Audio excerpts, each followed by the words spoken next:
There we go. 1 second.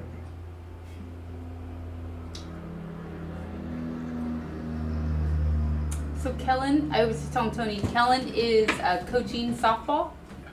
He's at a softball game. And Okay, you guys are good. All right. Thank you. And I heard, so Jim McMaster is in Vietnam, I think. And Vacation? yeah. Okay. And I don't know where Jason is. I heard he wasn't going to be here, but I don't know what his excuse is. He told me that, or both of them said neither one of us are going to be here. Yeah, that's unfortunate. So, yeah, it is, because this is the day that we're going to make decisions as a committee. Anyway, so just because we have such a short amount of people, why don't you introduce yourself? And You guys need to turn your mics on. that's a good idea. Thank you. And then, of course, bring it within 4 inches of your mouth. 4 inches. Oh, wow. Okay. No COVID here. Julie Peterson, Special Services Supervisor. Joe Fischer. Bob Travers. Roger Kulman. Tony Roos. Is Tom on Zoom? I don't see him. Okay. He said he's going to show up, so let us know when he's there. Please. Thank you. So, Is he in Idaho? yeah. That's where I heard the Idaho part. That's what it was. Yeah, he got a job there. Gotcha. So, the approval and additions to the agenda, we made changes, Roger? I have a recommendation that we add under item 7. C, discussion of replacement of Jeff Dillon on our committee. And then D is a discussion of a start time. It's moving to 6 p.m. All right. So we can discuss those right now. They're in that line, as you could. They're under item 7. Yeah, I have them. Okay. I made the necessary changes, Okay, but good. anyway. So what does anybody? Let's just hear what the committee has to say about whether or not we want to replace Jeff Dillon, as it shows, and also I believe Dennis Lewis. So we're going to be losing 2 of the 7, but we wanted to hear you guys whether or not we're going to go forward and find replacements. That's what it's all about. Would you like to see the replacements for these 2 gentlemen? I can start just because I know that I talked about it with you briefly. And just from personal experience is that I just, from what I know about this project versus what some other members would know about doing this project and what it takes, I just am in the camp of the more heads, people that have experience with this type of project, I think would be beneficial. Like obviously having community members is great, but anyone that has knowledge of whether it is building a clubhouse or just what is needed to work with government and local municipalities to build a project like this, I would value that input and having more people that are invested into a project like this. So I am in favor of replacing one, both, adding as many as we can. Well, just keep in mind, thank you, keep in mind that if we just replace one, we still have not a moratorium, what's it called? A majority of 3, not majority. No. No, it's the, I keep forgetting that word. Well, if you have more than quorum.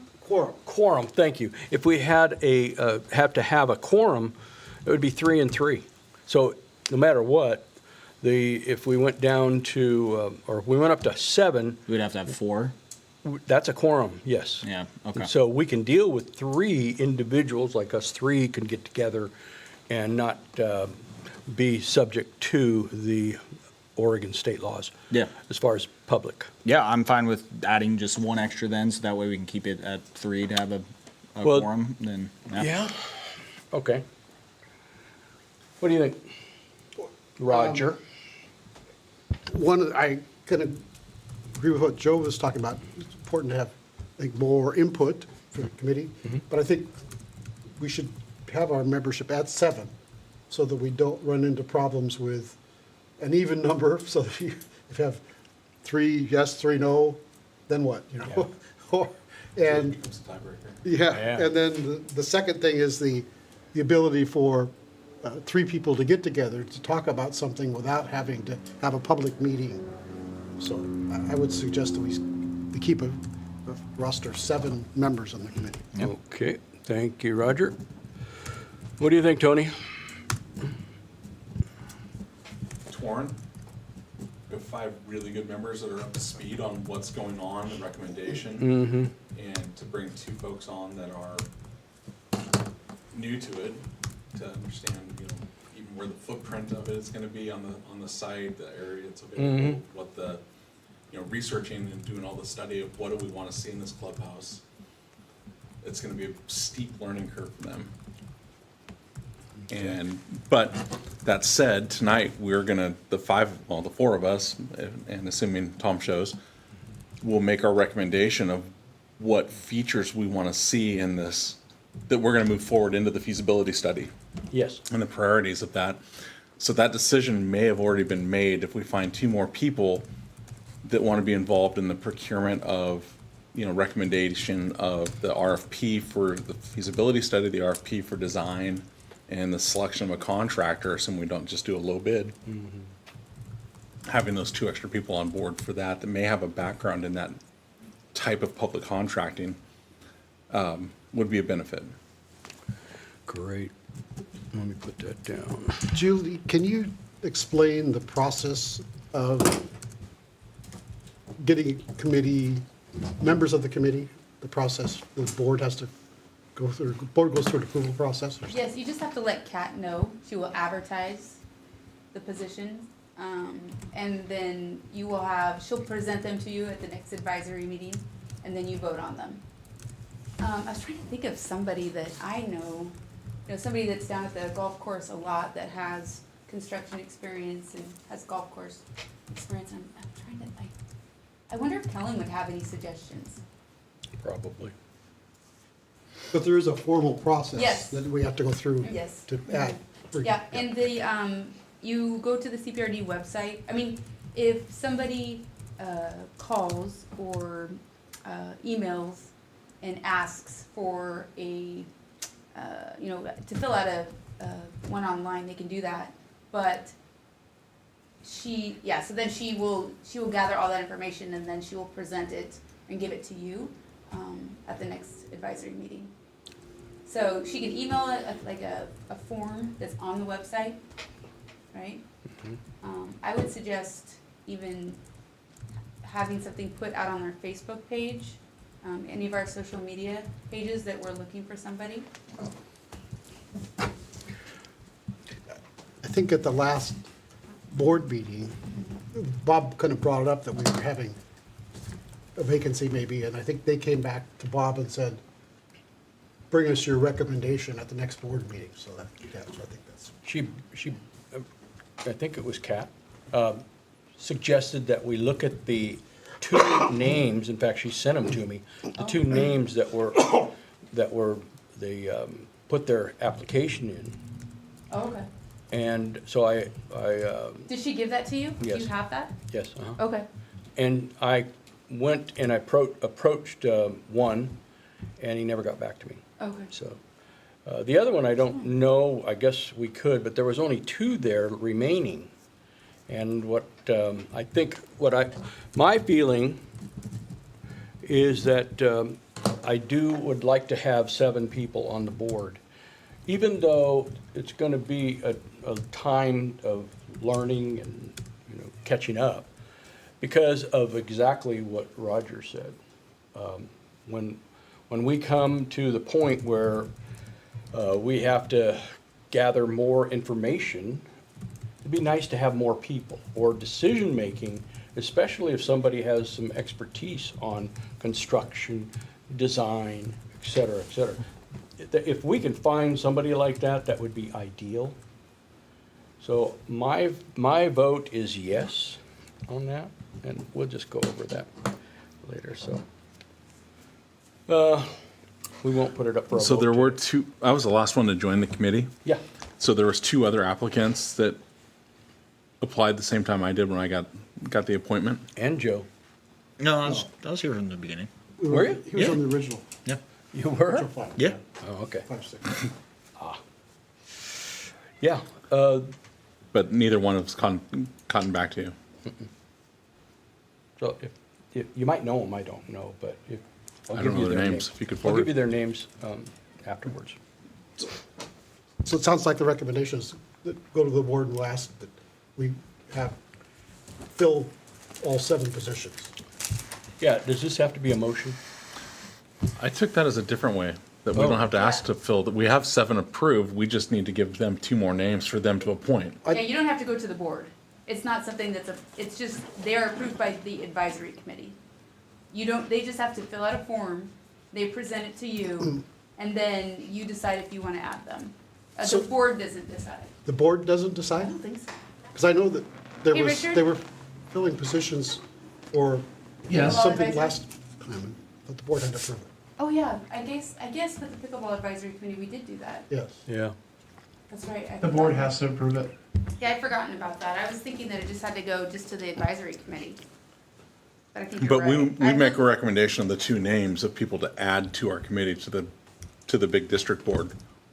And they say yes, and then they attend the next meeting. Yeah, I've seen that in the board packet, now that you say that. Yeah, Yeah. all right, so that's what we'll do then, we'll just make contact with, But we should either make Kat. contact with those 2 or tell Kat we want yeah. well, re-advertised. I'll try it again with the one of them that never responded. And the other one, might as well make contact with him. I don't think I've ever met him or know who it is even, so. Bob, was that recently? Did those That forms come last through? year, Oh, last year, okay. when did you come on board? 5 meetings ago? 5 months ago? 5 meetings ago, yeah.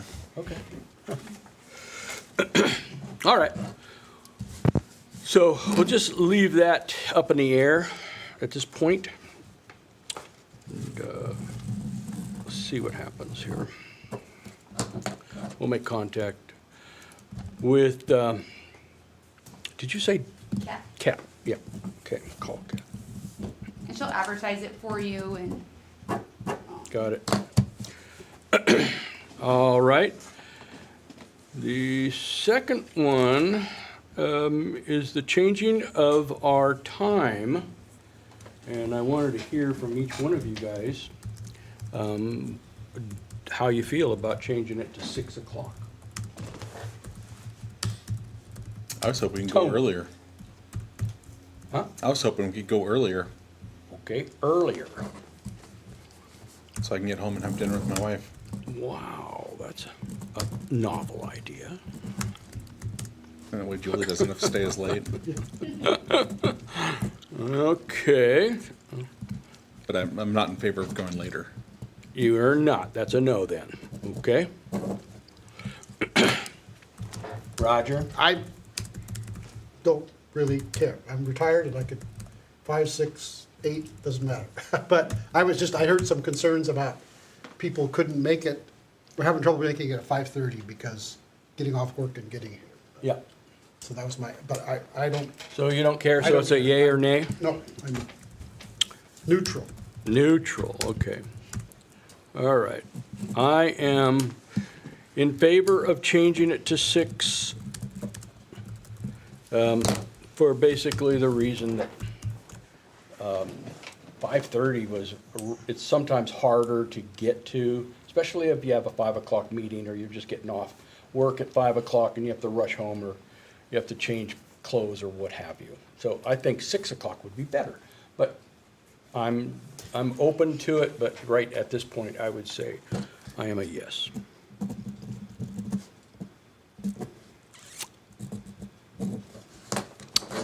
Neutral. All right, what's up?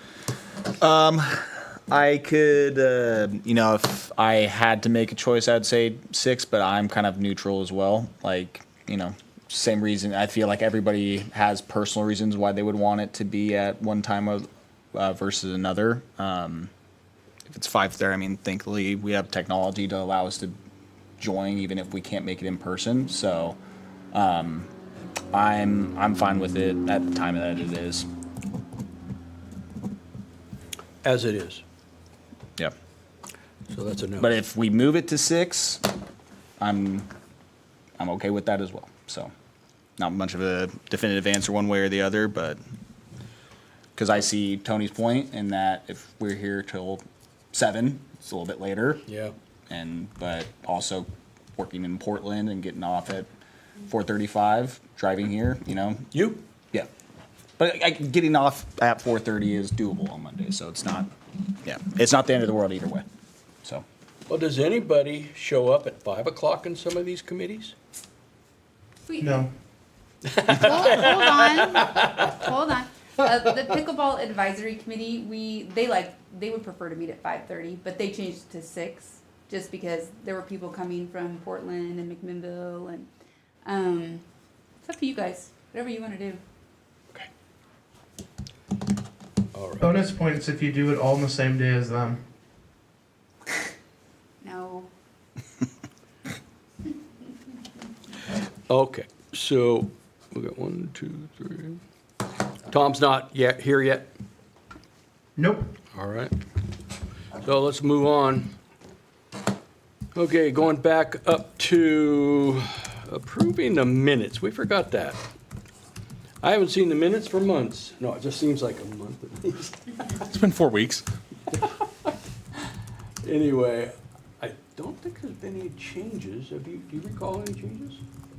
I move approval of the minutes of the March 10th meeting. Okay, we got a motion. Any seconds? I'll second. Can I second even though I wrote them? Yeah, I think so. Okay. So we got a second. Any comments or suggestions, discussions, anything? Okay, all in favor, say aye. Aye. All right, we accepted him. Yay. Public participation, apparently none. So,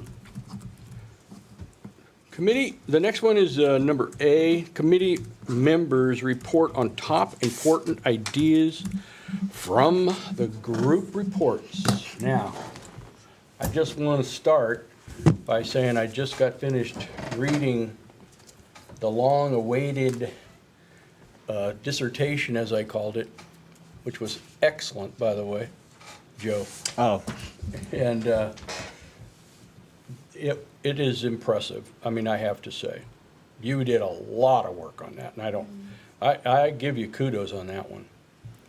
So, it's all yours now. If you want to discuss that, you want to read it, you want to do whatever you want. Up to you. We got plenty of time here. Yeah.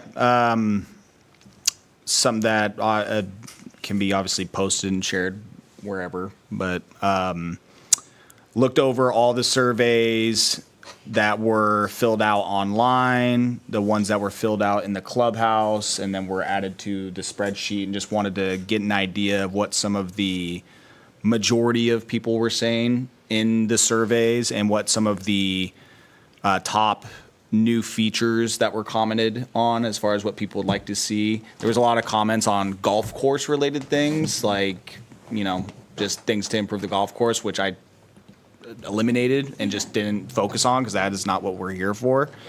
Yeah. But yeah, as far as like some of the survey respondents, we asked a lot of questions like, how long have you been coming to Chehalem? How often do you visit? Which, is helpful, but some of the answers that stood out the most to me was that 91 out of 97 of the survey respondents said the importance of outside seating is very important or important, with 62 of those 91 saying it was very important. 58 out of 148 respondents wanted a full-service restaurant, 43 asked for a bar and lounge, 36 asked for a casual cafe or bistro. So the majority, if I were to try and add all those up quickly off the top of my head, that's 138 out of 148 wanted some sort of extended food bar option, which I'll get to more here in a bit. For amenities, there was 8 different answers that you could check and say that you wanted. The number one overwhelming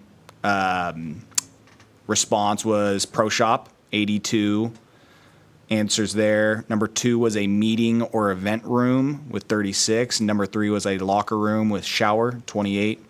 And number 4 was a game room. I don't know if that meant a lottery game room or a, pool tables, that kind of game room, but that was the 4th most. But the biggest by far was having a Pro Shop. And 60 out of 92 respondents thought it was either very important or important to have significant space for social events as well. Those were the 4 out of the tallied surveys that to me stood out the most. There was people that made their voices or put in things about healthy food options, which I feel like we can accomplish that while also having unhealthy food options for golfers. Deep fried vegan burgers. Yes, exactly. Yeah. High-speed Wi-Fi, wanting a digital booking system, charging station for the devices were also some things listed. But again, I think the 4 that stood out that were most important and had the most amount of response were the outside seating, the food options, restaurant, bar, bistro, whatever, and then Pro Shop and having a significant space for social events. So upon diving into their surveys even more and taking a look at, there was a lot of comments, concerns, input about community. And what I feel like in this report, I mentioned having a restaurant of some capacity, and again, we're obviously way ahead of it, so what that looks like, we don't know. But I think what a lot of people are going to want out of this is something that benefits everybody and not just golfers. Right. So having a restaurant where people that do not golf, an extra place for them to come for dining options, whether it is lunch, dinner, whatever, I think that is something that, again, non-golfers can look at and say, all right, this benefits us as well. So again, that is just the idea of, a clubhouse is one thing, but then also opening a restaurant on top of it, like that is obviously to me intimidating, because that is not an area I know well at all. But that is something that an overwhelming majority said was something that they wanted, was restaurant dining option, better food, better bar options, a space for the community to come in. Comments like, if you have a nice restaurant, they will come. A good restaurant would draw non-golfers, place to socialize, family-friendly eating area, restaurant with a view. So that was the overwhelming takeaway I saw in the new features comment section. The second largest request on that new feature comment section was an event center and banquet room. And again, I think this just goes to the part of the top priorities for this clubhouse need to be community focused, or else it's just you get more support behind people that are living here. Yeah. If they feel like it's just only, at its core, it is a golf clubhouse, right? But this being a community project, CPRD involved, I just feel that anything that we can prioritize for the community is going to make this better, easier, and get more people excited and make the approval process a little bit easier. So restaurant, expanded bar, seating area for that area was the number 1. Again, the center banquet room was number 2. The next 2 most requested features were more so geared towards golfers, and that is having more overall seating in general. I think that, again, just me being a golfer and myself, is that if there is area to sit and for more people to hang out after their golf round, the more likely they're going to stay there and spend more money Yeah. and just have more revenue. So, Well, Glenn Thornton from the golf course, he was mentioning yesterday that everybody, during the Masters, when Rory, and Roos were playing there, at the end, that it was packed. The golf course, like the pro shop was packed. People were lined up, Wow. And that's a good example of people who are, watching something like that and want to enjoy a beer, Yeah. food, appetizers, whatever, that he said it was just absolutely packed. Everybody kept coming in, and so I thought that was kind of neat. And it just goes to show you that's a small space. That's a Oh, lot sure of people. is. yeah. And Surprised the so floor didn't fail.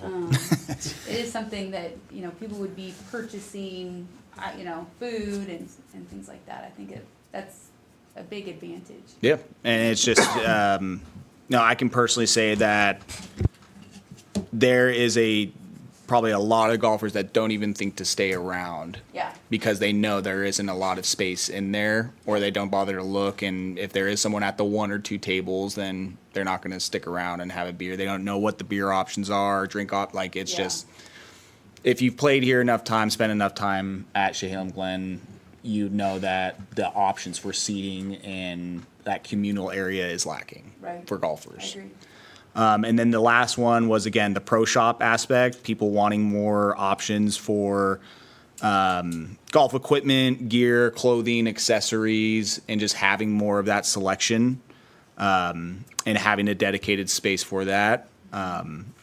That was probably the 4th most requested thing as far as, new features or amenities for the pro shop. We already have a pro shop, but as far as just the selection and having more options, that was something that was brought up often. And then there was just a few comments that stood out. Allow golf shop staff to run the golf shop and course and not be responsible for serving food and drinks. Make a new restaurant that could serve surrounding neighborhoods and draw more people and revenue to the clubhouse. Could we have you explain it a little bit more, what that to you meant? Yeah, I mean, it just stood out because that's a way to make sure. What I wrote was that staff is efficient and are spending their time and energy on the task that they are intended to do. With the current clubhouse, I mean, the person who is checking you in for your tea time is also making the hot dog and getting you a beer on tap, you know? Right. So having those two, one, the employees separate, but having those two parts of the clubhouse completely separate as well. That's something that I wanted to get to. I believe I was talking to, it was about the Centennial Golf Club in Medford. This is what I think was it Don Loving was Yeah. commenting that was one of the clubhouses that he liked. But upon talking to the GM down there, is that the kitchen, the restaurant, and golf aspect is all pretty close to each other, and there's a lot of intrusion on each other's space Right. because of that, and it creates just a chaotic environment. Yeah. So It's a very loud environment. yes, yeah, which is, it's ironic because both of those parts of their business are very successful. They do a great job with their restaurant, and they do a great job with their golf sales. But he says just for the operating aspect of it is not ideal. Who's running that? Is it a park and rec or No, it's private? Private. It I is mean, private. it's a public Public, club, okay. but it's not like by their Parks and Rec district or anything. So, yeah, and then just a couple more comments about the community aspect. Please look for ways to engage the community beyond just golfers. Such a costly project should provide benefit to all. And then one that was, a little bit like hyperbolic, I think, but if golfers want a country club experience, they need to go pay for a country club membership, not expect hardworking taxpayers to fund their hobby at the expense of all the other park and recreation needs in the community. So, again, this is why I just go back to, if we're going to do something, then the community and the public have to be the first priority rather than the golfers. Right. It's going to serve the golfers. They'll just be happy to have a new clubhouse. Right. but having a food dining option with a public meeting space, the cultural center is a great example of that. I mean, I've had my son's birthday there. I know there are parties there all the time, different banquets, events. So just having an extra space for that. And then the last part was a comment that was keep the size modest. There are many overbuilt clubhouses in Oregon that are underused. And this is, again, very far down the road, but making it as efficient as possible and as far as size. OGA, the person there that I talked to, said that they overbuilt, and there's a lot of extra rooms and space and parts of the building that are not used, and that just creates waste in utility costs and maintenance. And they have an elevator that costs a ton because they have to maintain that as well. And so they made sure to tell me, do not do an elevator. So keep that in mind. If we have a 2-story. There's ways around it. You can have a ramp leading up to it and then stairs, but having something that's ADA accessible, you would have to have a ramp instead of having an elevator, which they said, a ramp would be much easier to maintain than an elevator. So, Yeah. and then, again, just there are other clubhouses in the area that just have a lot of empty space, and it creates a vibe of no one is there. Even though there's people golfing and people are coming through, there are just big, empty, open spaces. So if we do a communal area and a banquet room, it's trying to efficiently build it to where it's not just a big open room that sits empty for all to see at all times. So that's one of the challenges there. But to kind of segue into the 5 things that I think are most important is, again, new restaurant for golfers and non-golfers, which includes a bar and a quick service window for golfers. So as they're coming through the front 9, they have a window that they can go to specifically rather than having to go through the restaurant. Separate space for the community to utilize for events, parties, meetings, other large group outings, including tournaments. More seating in communal areas, with outdoor seating being a must. And I guess it was only 4. A pro shop with more golf offerings and equipment, gear, clothes, and accessories. And that is, I think, the 4 that need to be 4 boxes to check, and then anything after that is gravy. 100% agreed. Yeah. Great, thank you. Anything else?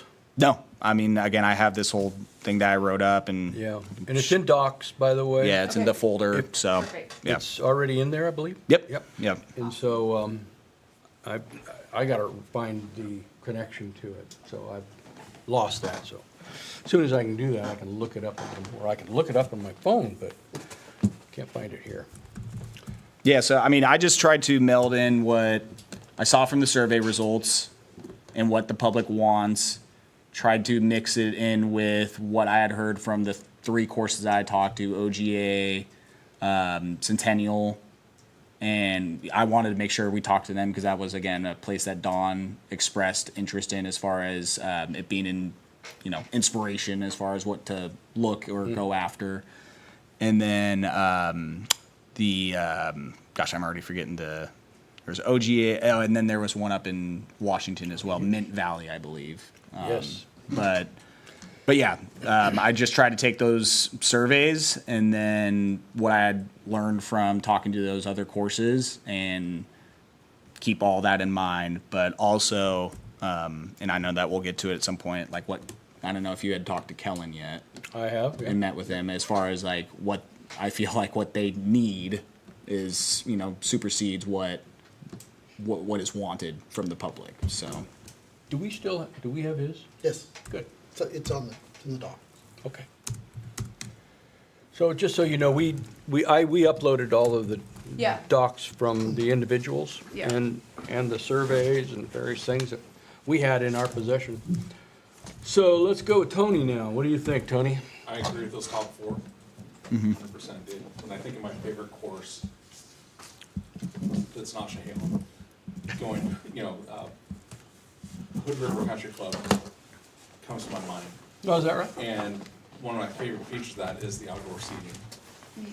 And before and after an event, be able to hang out there, have a drink, a stogie, sit around the camp, sit around the fireplace outside, and they have covered outside and straight outside. Yep. And I think that blend of just being outside, outdoors, and then the full standalone restaurant, I agree, keeping the pro shop separate from the restaurant, 100%. Makes sense, yeah. Talking to, You need to speak in the mic a little bit more. Turn it on. how about turn it, maybe I should turn it on. Speaking to the coaches at the high school, Newberg High School, Sherwood High School, and George Fox men's and women's team. She just called me last Friday. I haven't had a chance to upload that yet. But the community space, when they have their tournaments there, would be nice to be able to have the scores inside, the place for the course marshals, the tournament marshals, to have a place to hang out and do the scoring inside. Adds benefit to them. Nobody really said locker rooms would be a benefit from the tournament folks. Yeah, one of them said, no. Yeah. So but they all did say, even though George Fox has their own swing virtual, what do you call that thing? Simulator? Thank you. Both high school coaches says they think that would be a very utilized tool to have a swing simulator inside the building that Kellen can coach with, or we can rent it out for events, for community events. If somebody wants to have a birthday party in a swing simulator, have that to go hand in hand with the restaurant for a space. Yeah, one place comes to mind. Thank you. Yeah. Great, loved it. And that was what? Loft and Lies. Loft and Lies, yeah. And it's packed. On the Man. weekends, $60 an hour, and it's packed. Yep. So, Yeah, the same place up there, right in the, right near Best Buy. Oh, They're off of Newberg Road. okay. They have. X-Golf? Thanks, yes. Yeah. They have what, 6 or 8 bays? It's, Yep. I think it's $50 to $60 an hour. Yeah. But that would keep the restaurant going when the course isn't at night. Yeah. So you could have some, makes it more of a full 16-hour center and not just a, 8 to 5, 8 to 9, when you can play during daylight. And you said the high schools were the one that expressed interest in that? The high school coaches. George both Fox said- already has their own. George Fox has their own, but Newberg and Sherwood could see value in having that winter-based training session scenario. Did anybody bring up the fact of needing golf equipment for the teams that were in the community? Not as much, Not as much. Where do they go? with the advent of Amazon. I mean, I believe that would be an attraction. If your son and daughter want to join the golf club Yeah. in the high school, Newberg High School, then where are they going to go? They're either going to go to what's it called? Redwood or Redtail. Redtail. Redtail. Yeah. Or the other places that are available, Dick's, et cetera, to gather their stuff. My fear, and I didn't vet this out through them, but most brick and mortar places have an online source, and so they keep a minimum amount of equipment there and then have it delivered. So we're seeing a downturn in brick and mortar uses. I'm afraid we'd have just a lot of equipment sitting there. You do? I will, and I second that because I long time ago I worked at Redtail, and I've worked with Par West Golf, which is in like East Portland, like 140th or something like that in Gleason. It's out there. With the way that golf equipment constantly is upgraded and there's new technology, new inventory every year, that can possibly be more of a burden than some clubhouses want to deal with. Because if you purchase however many clubs, well, if you don't sell them all, there's new technology that comes out next year, and then you're having, so like when I worked at Redtail, the amount of sales and extra inventory that they have on hand that they're always trying to get rid of because they just have so much of it. they turn into, golf. Not so much. It's the focus on golf isn't as much as it is let's move product, and so that's where you see those tent sales that they do.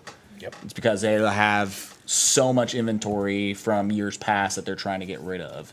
And so if you want to make, money, then, and you want to hire someone that stays on top of all that, and if it's a focus and CPRD sees it as a way to add in another revenue stream, but the time and attention to staying on top of having multiple manufacturers, Mizuno and Callaway and all this, and constantly going through the equipment and moving the inventory and bringing in new, that can be a task in itself. So having clothes, shoes, Yeah. push carts, things that aren't so customized would be beneficial, but You got an inventory problem. yeah, but could have. Yes, but especially on the golf club side, golf clubs are so particular as far as I want this shaft with this, so you really would have to have 1 to 2 to 3 dedicated people on staff that are golf fitters, that are working with people, doing lessons, analyzing their swing, and building out clubs. Buying golf clubs off of the rack, people are probably just going to go to Dick's or Red Tail for that. So that's just something that when considering a pro shop and how to add to it, I think there's ways to make it better without having to invest so much in golf clubs and that kind of side of the business. I think you're absolutely I correct. think having it's, I broke it or I forgot my putter at home and I need one for this round. Totally fine. Having, yeah. having a few choices of each club. Yeah. Is different from having a fully stocked, Yeah. golf I think shop. Kelvin would be a good one to ask about that, Oh, because yeah. he's the one that people, when they come to the clubhouse, they're gonna ask him. Because he's the teaching pro, Yeah. he's Right. if he's giving lessons and he can see people's swings and what they're Yeah. doing, he can tell them, I suggest this club, I think your driver's too long, short, whatever. I would suggest even, my vision for that too is more apparel based. Like I can see Yeah. Shahilum Glen shirts, right? Yeah. Golf shirts or, all those types of things. You're laughing. Are you laughing? He's wearing Are one. you wearing one? Okay, good. Because I have those too. Well, he's I got have- his hat right I there. have all the hats, yeah. I think my hat's in the car, so. Yeah. And I know people come in all the time and buy that type of thing as gifts, which is Yeah. kind of interesting. During Christmas, we're just packed with people that are asking for that. That's when I think of the pro shop. I think of that kind of, because it's going to be more of a destination and just something that Well, hey, I played here. And it was one suggestion I had on the golf clubhouse side of things, for the pro shop, is that, just doing initial research and my knowledge on Oregon and Portland based golf companies. So Jones Sports Company is one. They're based in Tualatin. I had a list of some Yeah, other you did. ones. There's Sasquatch Company- shoes. Seamus, Sasquatch shoes, Matchstick, Mackenzie Golf, they're Clinch Golf, Guilty Golf. These are all companies that are from here. Lab Golf, they're in Crestwell, but they have way expensive putters.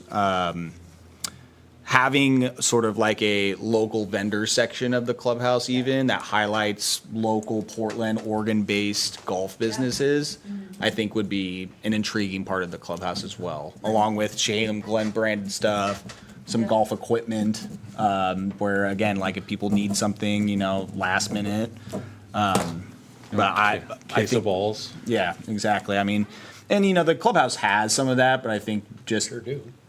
adding more of the accessories, clothing type stuff rather than overwhelming the staff with, we have all these extra sand wedges and we need to get rid of them because it's January and the new equipment's about to come out and now we have to order that and now we're sitting on all these extra clubs and we need to do something about it. So When's the last time the course did a pop-up event and brought the Callaway trailer in? it's a good question. I don't know. Yeah. Should we get back to the recommendations? Well, I'm just saying, if we have the community space, that open space, that Callaway can come in and set up for a weekend and We promoted it, right? If we- yeah, attract. And we wouldn't have to carry all that equipment. Then the next week, bring in Mazuma, bring in Ping. Yeah. They've got their trailers and just let them roll in and sell their equipment here. Yep. Yep.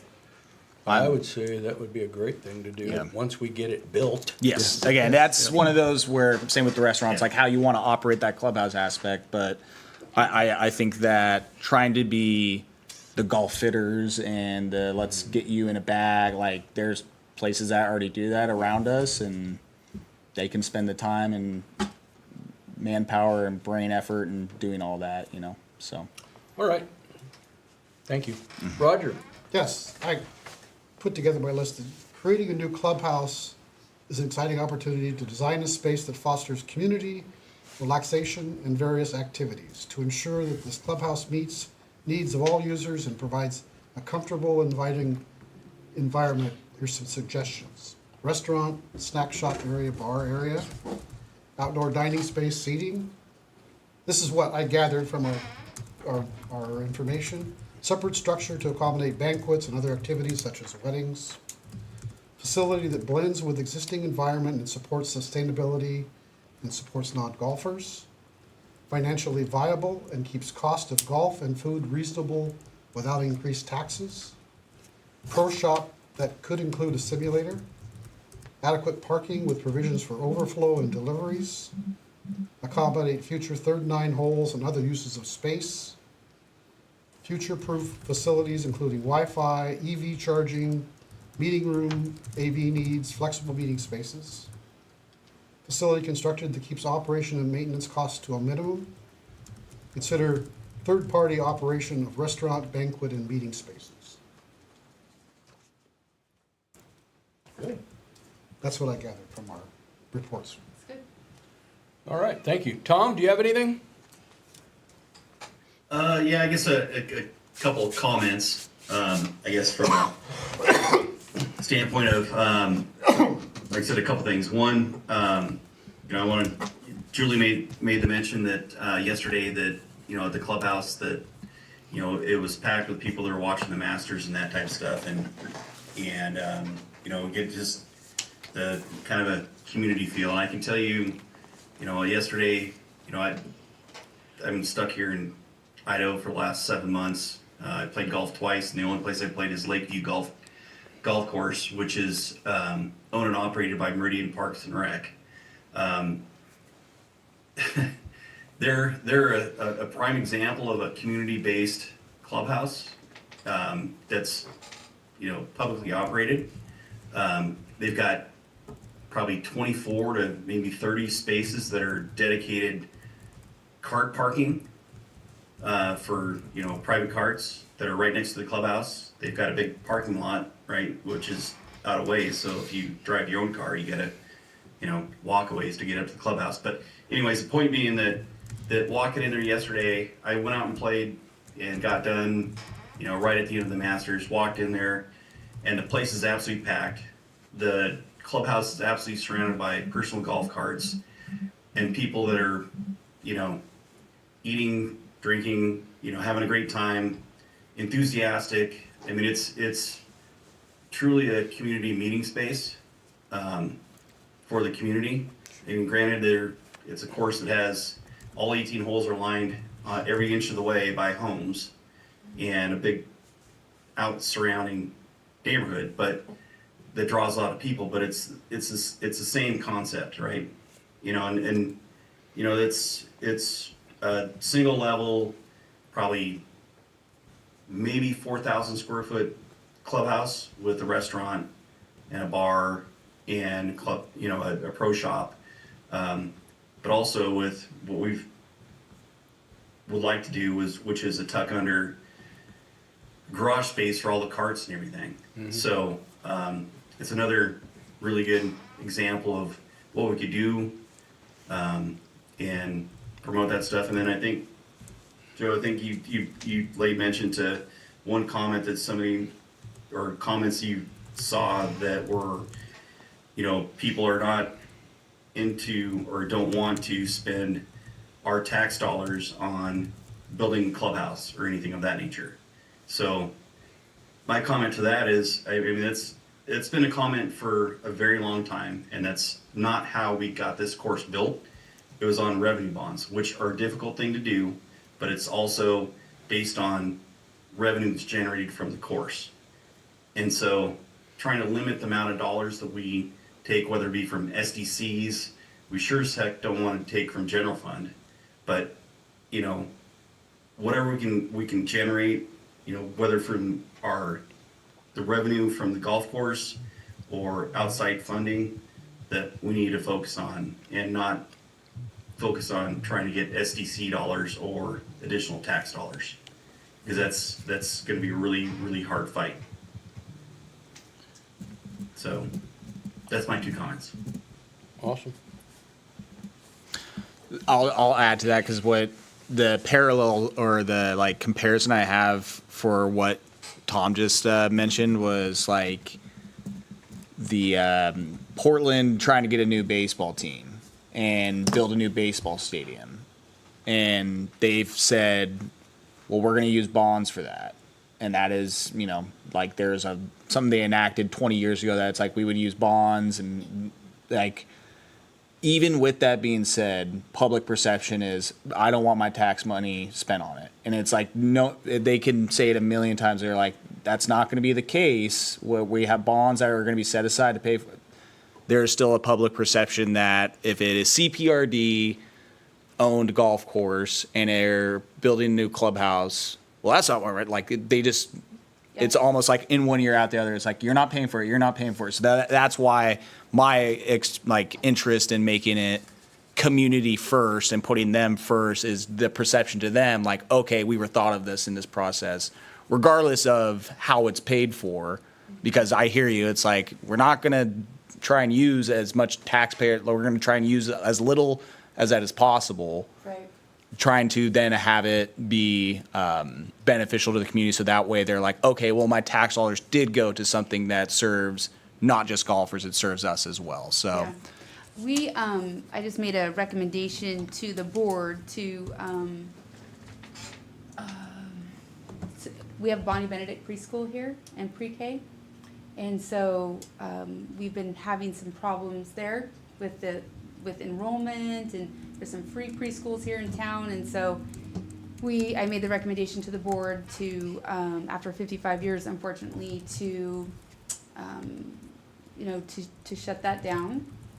And there have been a lot of comments online about that.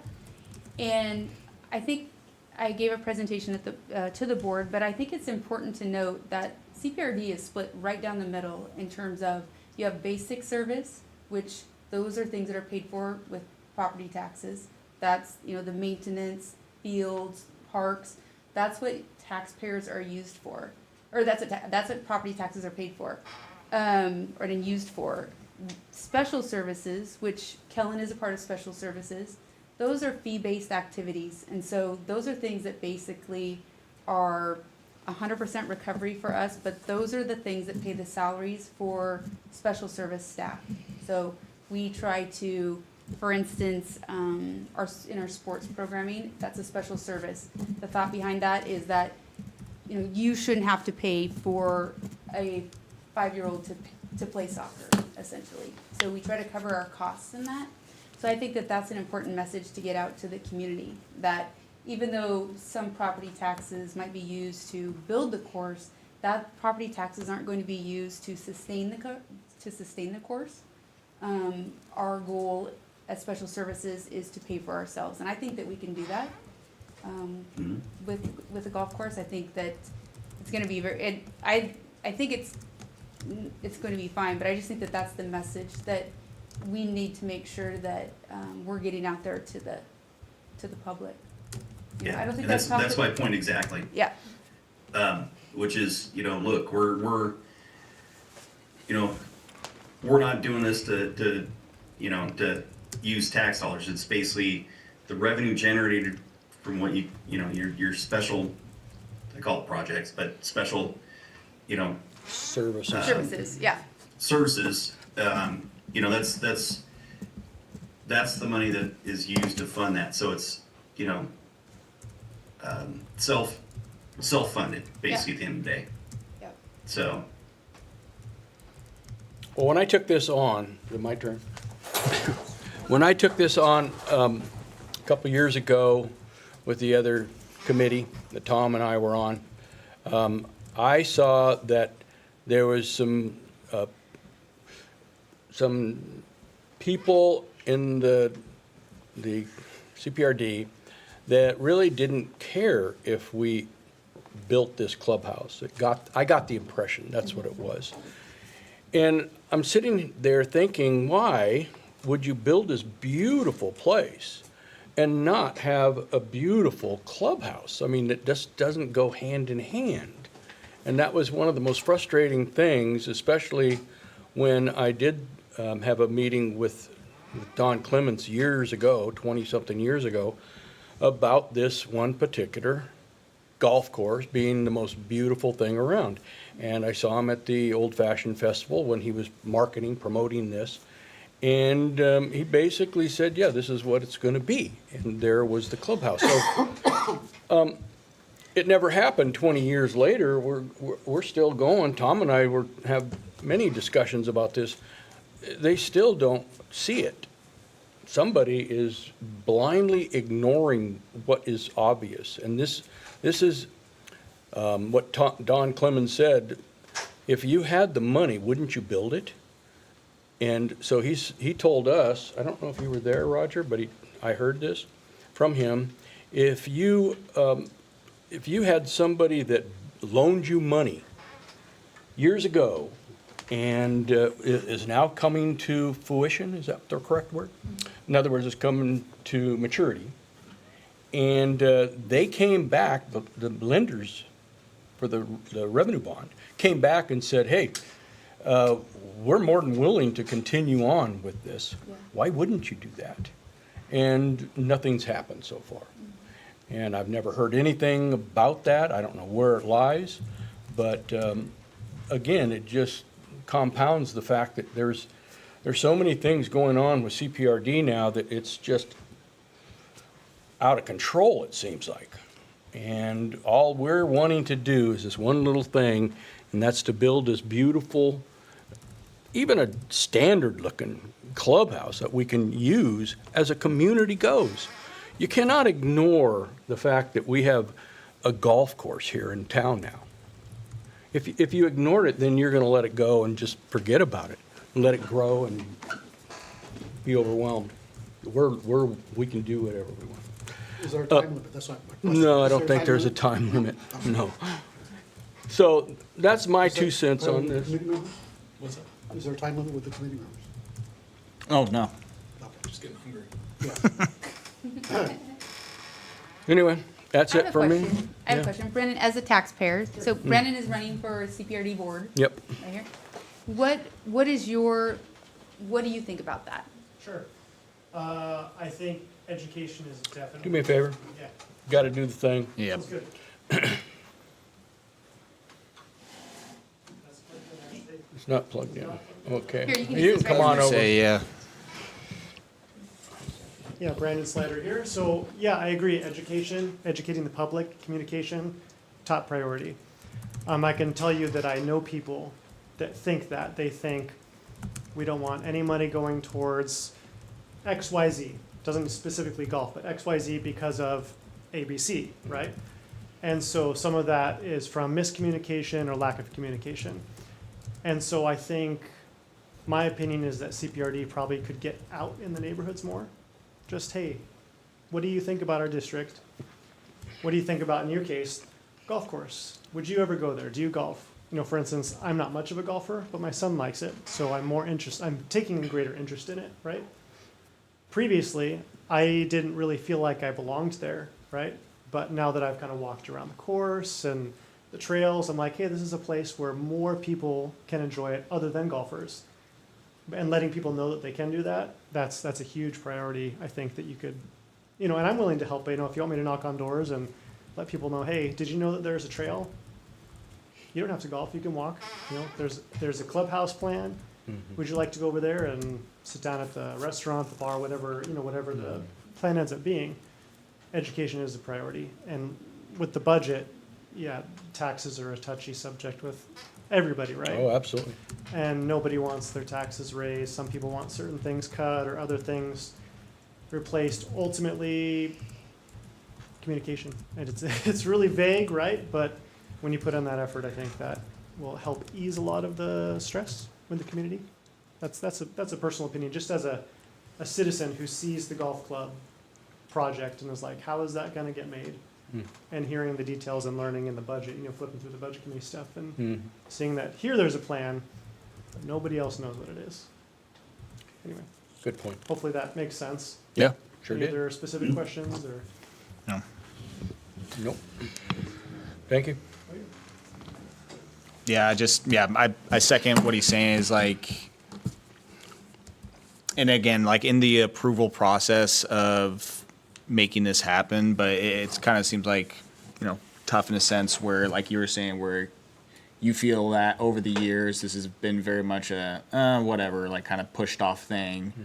And then if it is approached and like it's taken serious by us and it's starting to become more of a priority, but then it goes to the public and they're like, why the hell do we need that? And it needs to be known to them like, well, this is not just for the golfers. This is for our community. We're trying to do something that is beneficial to all. Again, that's where I think this is something that can turn into where CPRD sees more of a vision of it and sees it more as a, okay, yeah, we should do this, rather than why do we need to do this? Yeah. Is that, well, we're trying to do something to benefit everybody, golfers and non-golfers in the community. So. And I would say too that we rent out the armory a lot. And that's really our biggest space. That's the only space that we have to, that we rent on the weekends. We had an event last weekend and it just seems like that's rented all the time. And that's an older, dilapidated building. But I think that people are always looking for that kind of space. I don't have any, I would highly suggest, I think we would be able to rent that and use that a lot. Which use what? If you had a meeting Like space. a banquet Letter meeting. safe. Yeah, if you had a Yeah. meeting space, if you had a big room, I think that Sorry. it would be rented a lot. You mean the clubhouse? Yep. Okay, thank you. Well, I would say yes, but I I mean. just wanted to meeting hear you room- say that, that's yeah, all I was Yeah, Yeah. hoping. yeah. So, And I agree with you. yeah. About following up on the, thinking through the RFP for the feasibility study, I can add a task into that for public outreach. And I say that every bond measure that has passed, almost nationwide, and the ones that have failed, the thing that sets them apart is the ability to describe exactly what you're gonna get for that bond.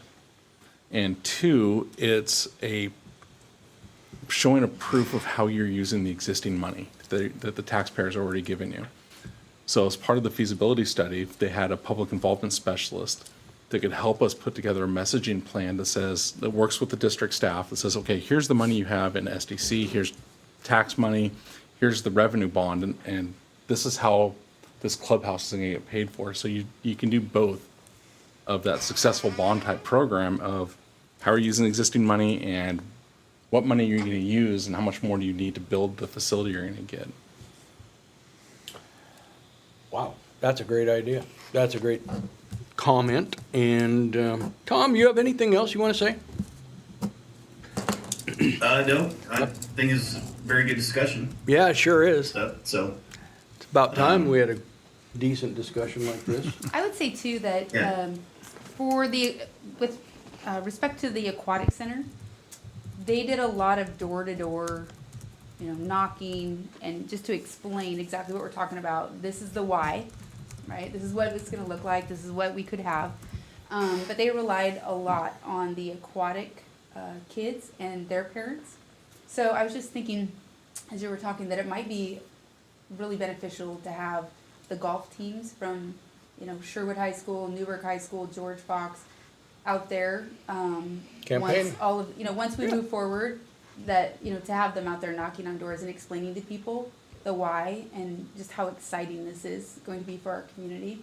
we have, I think I've mentioned, but we have softball games here every single weekend, from the first weekend in March to the end of October, and it brings more people into the community than Yeah. any other activity.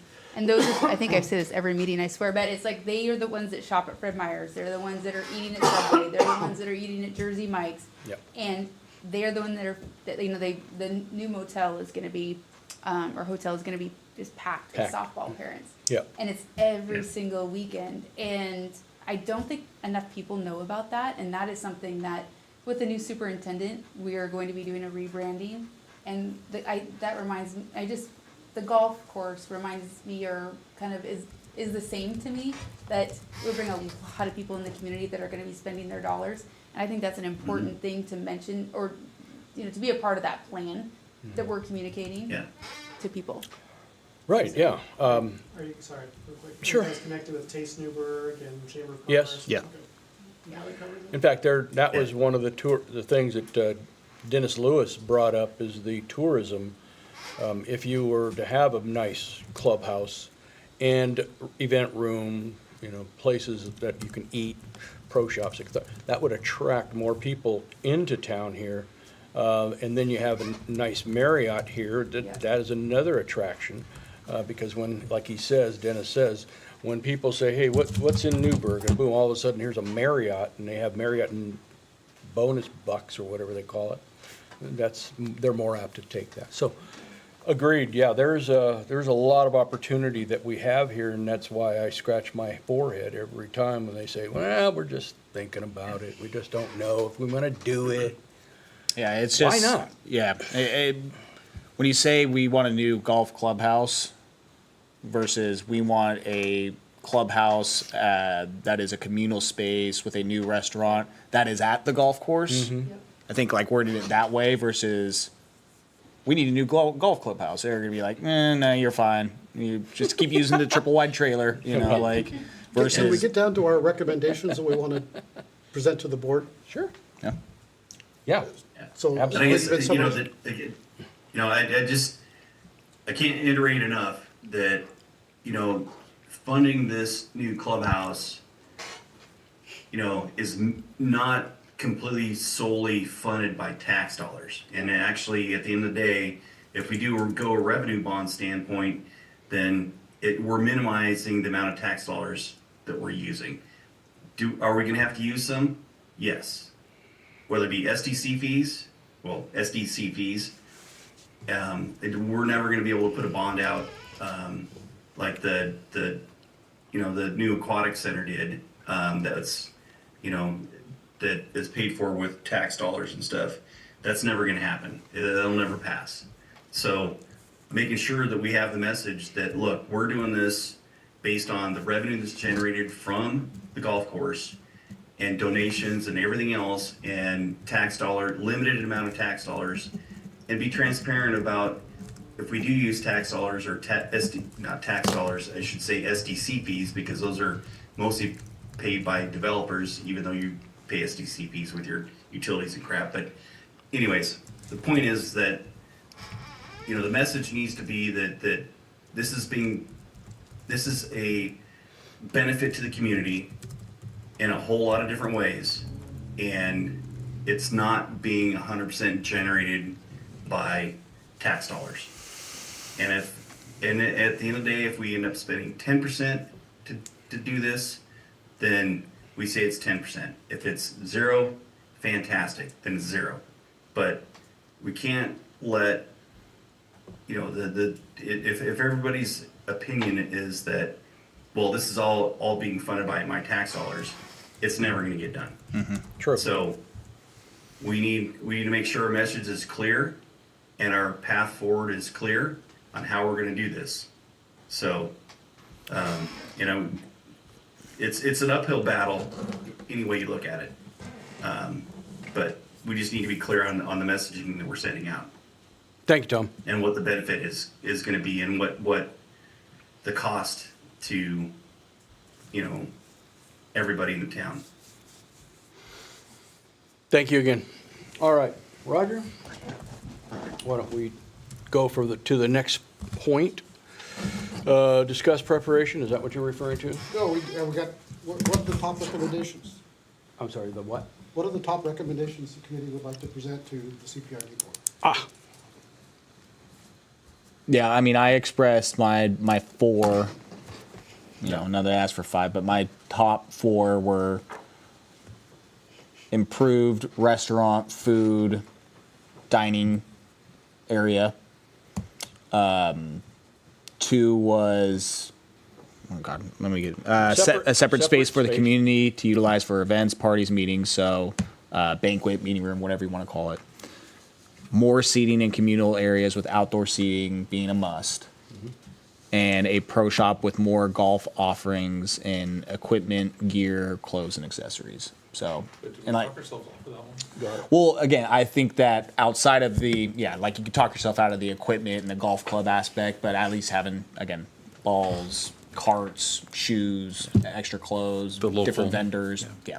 I think that having an expanded option like that, but not going overboard where you have just way more inventory than you can get rid of, essentially. So I know we asked for 5, but those are my 4, at least this. Like, and anything after that is fine. So dining option, space for the community for events, better seating communal areas for golfers, and a pro shop with improved offerings, I guess.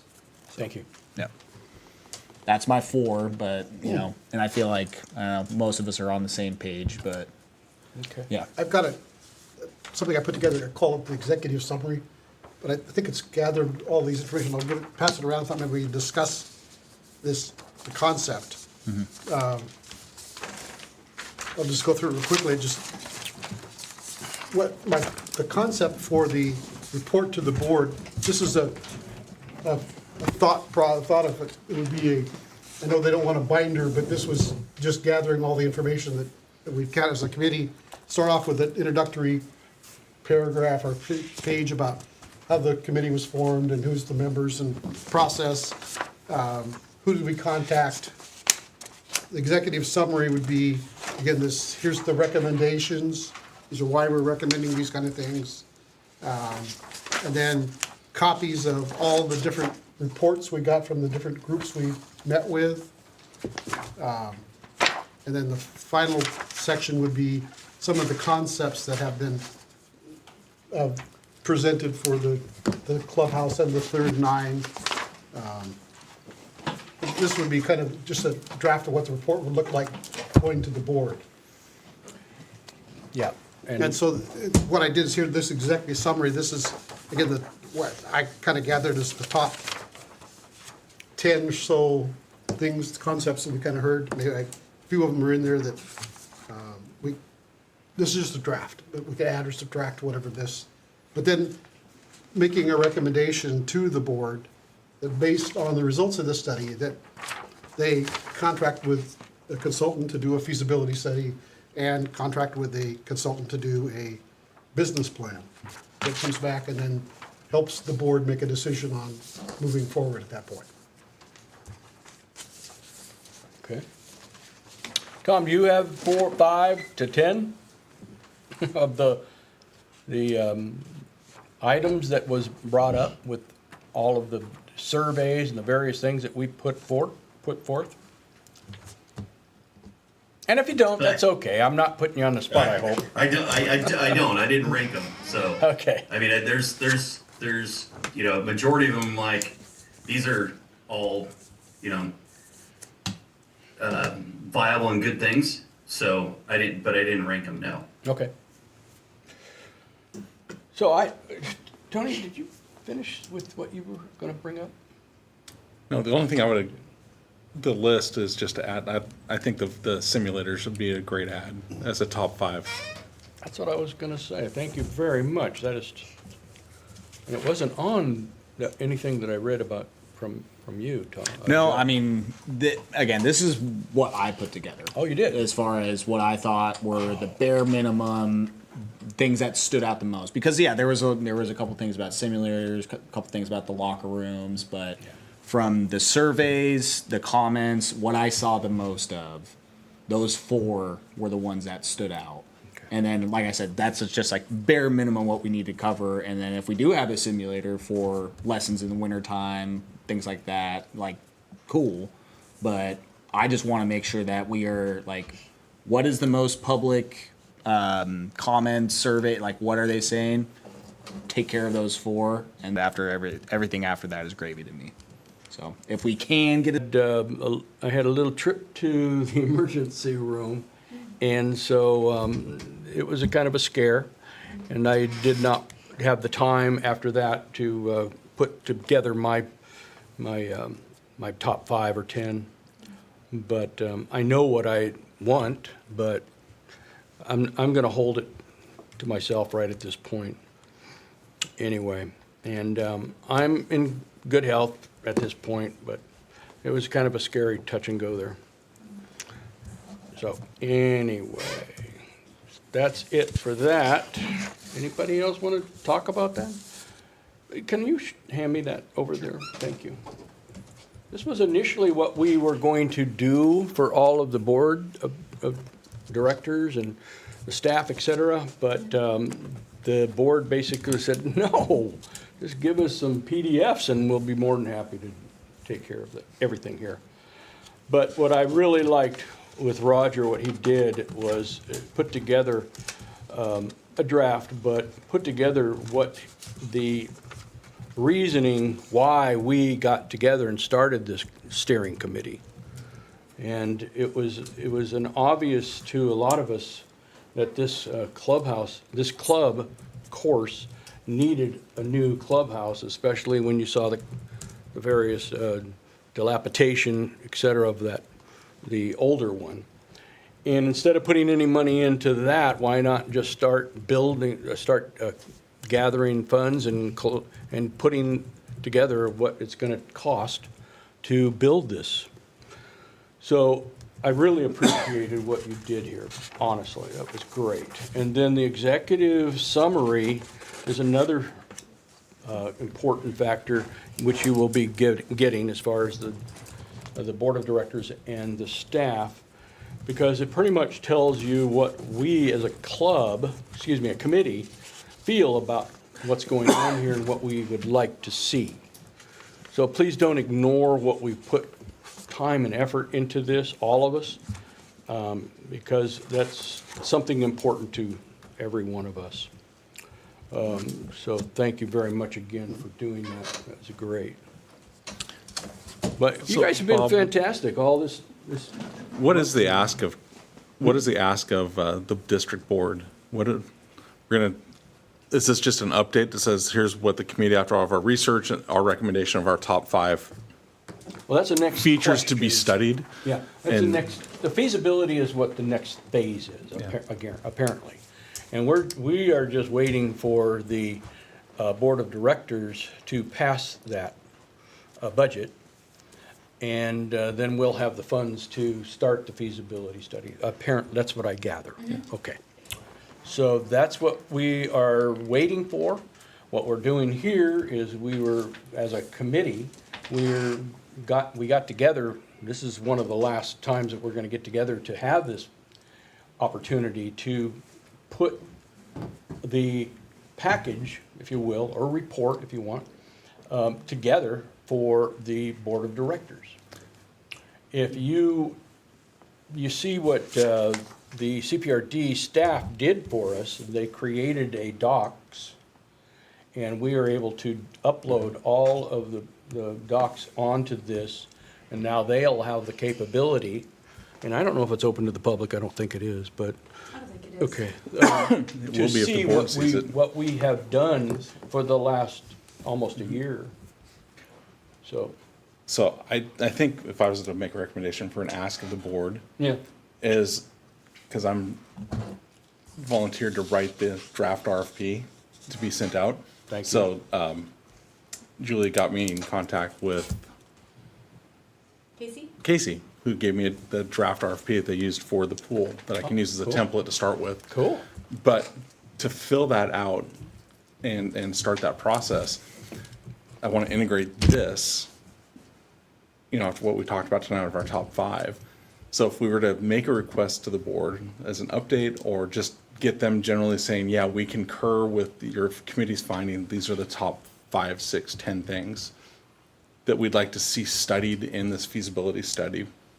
That way, when they see the RFP to go out, they're gonna say, yep, that aligns with what we previously agreed to. Fantastic. What do you think, Roger? Yeah, I think that's what we're looking for. Just a thumbs up, no formal, these are the things we want, and if they have other ideas of things that they would like added to it, that would be their chance to weigh in. But assuming they'd read through all the interviews we did, and then great work on the summary of the golf course feedback of 150 responses, 140 something, I believe, pretty close. but Okay. I don't think it's a formal action by the board. I think it's an update with, are there other things you'd like us to consider in addition to what the committee found? As far as the feasibility study? As far as what we've decided We're tonight, going to- what we're giving them, our recommendation on the top 5. Oh, that's all. With thumbs up is perfect. That's what we need from them, or other ideas that they'd like to be included that after they've read through the information. Yeah. The research that this committee's done. I think we're going to get together and Roger and I, as co-chairs, and put together a final executive summary based on what everybody has mentioned here.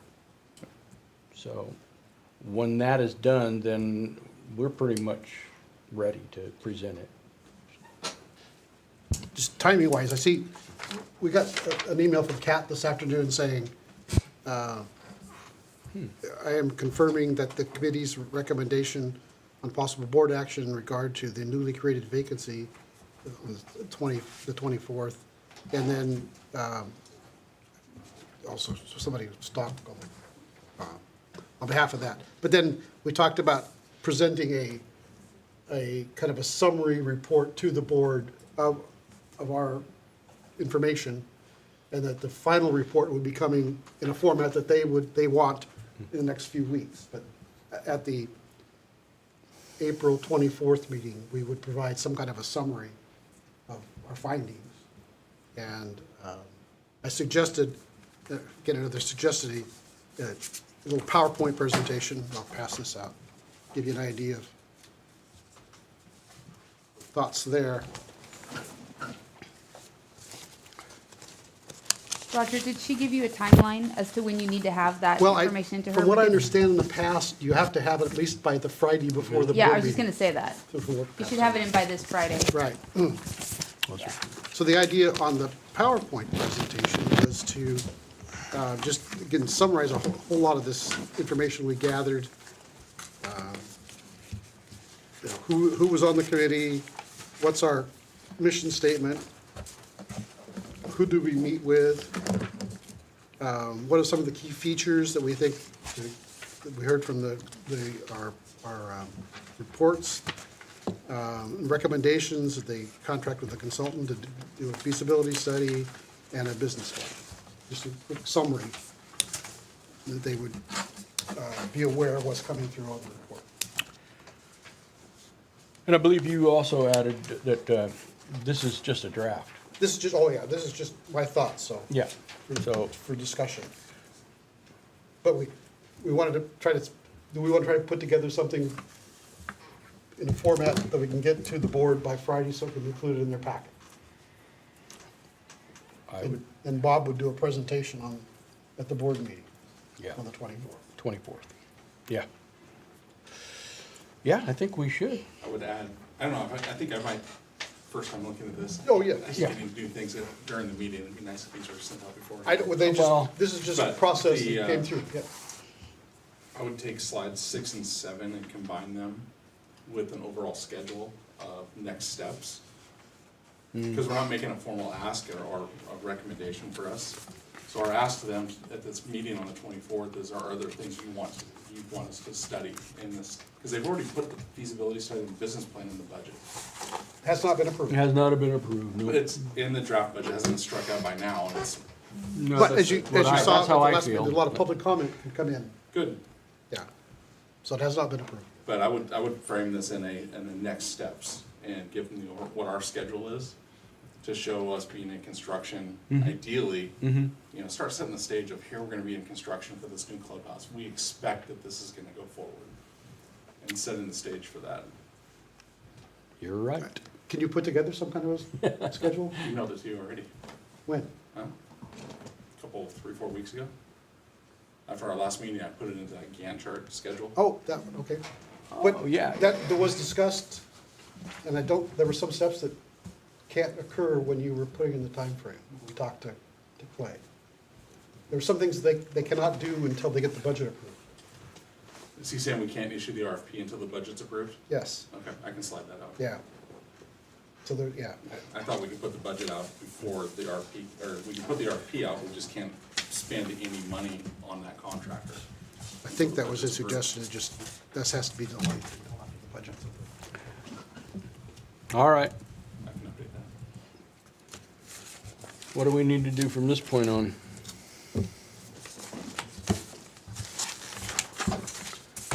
Everybody okay? Am I missing something? Yeah. Okay, comment from the liaisons, comment from the staff. You have a comment? Julie? I don't think so. Okay. I just, like I said, I just think it's important that it's identified that, you know, CPRD is two different, you know, special service and basic service, and, that's a good message to get out there. It is. Very few people know that. Yeah. Brandon, did you even know that? Okay. This whole process. Yeah, that's good. That's very good. All right. Final would be I think everybody has had their 2 cents talked about tonight. So I think we can just move forward and pick the next date, which is the second Monday of May. May. Okay, thanks. Which is what? Oh, let me look. Never mind. No, be the 12th. 12th. June 12th, Yep. or May 12th. Got May it? 12th. May. I'm not. And you're not going to be here. No, of course not. Sorry. 5:30 or 6? What did we make a decision on there? Do you think we want to stay with 5:30? I mean, we start at 5:30 today and we're wrapping up at 7, so I think staying at 5:30 would probably be good. Okay. Yeah. All in favor? Aye. Aye. Me too. All right, so The 5:30. agenda for the next one, Bob, I will endeavor to have a draft of the RFP ready for the committee's review. Wow. Ahead of time, ahead of the meeting, That would be and we super. can discuss that and what the steps are. Tony, thanks. What else would be on, I guess, the other thing on the agenda would just be feedback from the 4/24 meeting, if you heard anything from the board. Okay. I think probably we'd have the final format for the report to the board. Should have. Isn't that what's But- happening on the 4/24? I don't think we don't. We're we gathering, don't- we're submitting just the PowerPoint and the executive summary. And we only have just a short time, so I don't know what else we can I think do. what we're looking for is maybe some staff support to help us get this report in a format that the board wants. What do you mean, like a PowerPoint or is that specifically what you're talking about? We're not quite sure what format the board wants to see this report in. Or if they want to see it at all. Yeah, and so we need some staff support on Yeah. that. I would say, I would submit it to Kat in a PowerPoint presentation. I know, Richard, are you there? Yes. He would be running that presentation. Do you think that that's the best way to, you would be in charge of that? Do you think that you could do that on the 24th if they submit it right away or before Friday? Yeah, so, hold on one second, I got echo. So typically what happens is, Yes, you'll submit it to Kat. She'll add it to the agenda, or not to the agenda, but have it, well, actually it'll be on the agenda. In the packet. But have it also on the website so people can download and view it. If you do make a PowerPoint presentation, just make it text, images, the normal stuff, because we're going to export that over to images, just to make it easier for our playout system. So don't include like video. But yeah, just get it over to Kat and she'll put it on the website with your, with the agenda and everything will be good. I guess my question or my thought was, this is not the final report, though.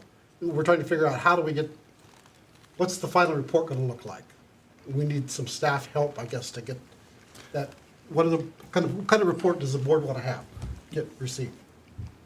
I would suggest that the PowerPoint, the draft, if you do the forward-looking, have a review, and the PowerPoint with your executive summary for now, and then when we do the feasibility study and present the findings of the options, this goes in it as supplementary information of how did we get to having these recommendations. And there's the chance for the board to weigh in on a recommendation for a preferred alternative for the clubhouse. So it's information that's just background information. How did we get here and prioritize these things? So many questions, because that's when their first true action is going to be, is saying, yes, we agree for this option for this price that we're going to move forward. Okay. You okay with it? You getting a better understanding of what Yeah, to expect? I just trying to figure out logistics of what this report's gonna look like. Yeah, it Yeah. sounds like it's wide open, but It's not just a PowerPoint presentation, it's not just a summary. Right. It's a report with all the different input we've gotten. here's But it what we becomes an got. appendix to the feasibility study that's does it? done. Could, As of, here's everything that the committee, the research the committee has done Right. that's fed into the design options, that's feeding into the feasibility of a restaurant versus a whatever options we throw out there that the architect comes up with. You've been involved in the RFPs and feasibilities. Yes. So do you see what we have done here, something parallel that you can even point out, hey, we can go in this direction? Or have you ever seen anything, what we have done, what we've accomplished here? The aquatic center. Oh, I wasn't part of that, so I have. So they had a committee that helped define what the amenities were into the aquatic center. They got fed into the architect that came up with the schematics, that then they took that and it just kept advancing the planning documents until it got built. Okay, well, we could do that. We can make contact with Kat, I guess, again. Oh, Casey's a good one too. You know, I put him in touch with you, and he has all the documents that that they started with and they ended with, and the other person that would be very valuable, and he's been, unfortunately he's not here today, would be Jim McMaster, because he's the one that actually put all of that together and kind of started that. Yeah. And I think he'd be a good resource for you too. Report, got it. I'm okay with that. Are you? sure. Okay. I mean, it's information that's going to be used. It's great information to feed into the why and what we want. It's just that we don't know if this is the proper way of doing something, since this is the first time I've ever been involved in this. So that's what we want to make certain of, because I hate little glitches. I hate the fact that, oh, you forgot this, oh, you forgot that, or, you know what I'm talking about, right? Yeah. Can't do this because. Yeah, because the law says you can't do this. And that'll be flagged on the 24th when you present the PowerPoint and the executive summary of, what the research that's been done right now. And that forward-looking statement, and hopefully somebody on staff looks at that forward-looking statement as well and says, okay, this is that process to take us to the point of pulling the trigger on going vertical. And I think it would be a good idea to let the board know what you're working on and how far you've gotten with all of it. And They can see all the hard work that you put into it. And then I would pose the question, what do you want to see from us moving forward? That's exactly how I would say it. You know, what do you want to see from us? So that gives you concrete direction as to what you should be working on, what you should be submitting. That would be my suggestion. What exactly do you want from us? You know, unfortunately, we're here, Just an idea. and they're not. And so the board was supposed to be here, and Well, this is one I of the guess things. if I can interject here real quick. Absolutely. What I've heard out of Jim on multiple occasions is this has to run through the staff. Right? It doesn't go directly to the board, it goes to the staff, and they either agree, don't agree, or whatever, and then they present it to the board. So. Complete opposite of what I was understand thinking. what you're saying, Julie. Got it. What our whole point is that we need some direction somewhere that tells us, hey, here's what you guys need to do in a format that it needs to be, that you guys can take a look at it. I mean, not you guys, the staff can take a look at it and say, okay, yep, I agree with all this. This is the format we can present to the board. This is going in front of the board.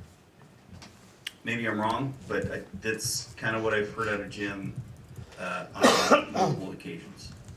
Well, I would suggest then that I would maybe send an email to Clay, because as a new superintendent, I know Roger and Bob, you've met with him, Yep. right? But he's been with us now for about 6 weeks, and so he's getting his kind of feet underneath him, and he knows what, you know, where he's at, kind of. And that would be my suggestion, is to ask him, because he and Casey are basically going to be in charge of that piece of the, you know, of the submission or whatever you send. They're going to be the ones that are going to be in charge of that. So I would send him an email and just say, what is the next step for us? What do we need to submit? What, you know, because my guess is that with Clay now at the helm, that they're going to be looking at the projects and they're going to reprioritize what they're doing. You know, and that might look a little different than what they were doing with Dawn at the helm. I don't know, but I do think that they are going to be reprioritizing the projects, and so that's what I would like to, you know, to see. We'll make contact with them. Yeah. Thank you very much for that. Great idea. Yeah. All right. All right, so, yeah, we're done. So I don't think we need to have any motions or anything. That's not what it's supposed to be today. So, we are adjourned. I